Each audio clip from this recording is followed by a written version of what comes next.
ہم کریں گے ہر مظلوم کی حمایت۔ السلام علیکم، میں ہوں حرین فاطمہ اور آپ دیکھ رہے ہیں حمایتی نیوز HD چینل۔ نظر ڈالتے ہیں آج کی اہم خبروں پر۔ سانگھڑ اشفاق سلیری سانگھڑ ضلع کے ریگستانی علاقوں میں نایاب اور انتہائی قیمتی بازوں کی خرید و فروخت جاری ہے۔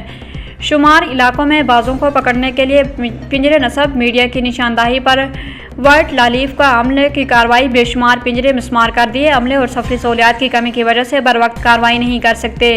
محکمہ وائٹ لالیف کا موقف، محکمے کی ملی بھگت کے باعث یہ سب کچھ ہوتا ہے۔ عملے کا حساب کتاب فکس ہے۔ بیرون ممالک سے آنے والے شکاریوں کی گاڑیاں اور مرات وصول کرتے ہیں۔ ڈپارٹمنٹ کی ملی بھگت سے بیرون ممالک سے آنے والے پرندوں کی نسل کشی ہو رہی ہے۔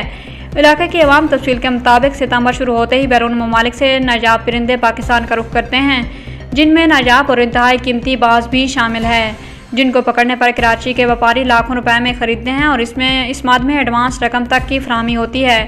سانگھڑ کے ریگستانی علاقوں جو اچھڑو تھر سے لے کر نارا اور چوٹیاریوں پر مشتمل ہے، اس علاقے کے نوجوان اور تجربہ کار شکاریوں نے اپنی حدود میں ان قیمتی پرندوں کو پکڑنے کے لیے پنجرے لگا کر سارا ان ساؤنڈ پر ان کی آواز لگا کر ان کو ان پنجروں کے قریب آنے کی دعوت دیتے ہیں۔ یوں ہی باز ان کے جال میں پھنس جاتا ہے۔ وہ پکڑ کر وپاریوں کو بقا کے فوٹو اور ویڈیو واٹس ایپ کرتے ہیں اور ریٹ مقرر کر کے رقم وصول کرنے کے بعد باز ان کے حوالے کر دیا جاتا ہے، جس کو وپاری کراچی لے جا کر بیرون ممالک سے آنے والے شکاریوں کو انتہائی مہنگے داموں فروخت کرتے ہیں۔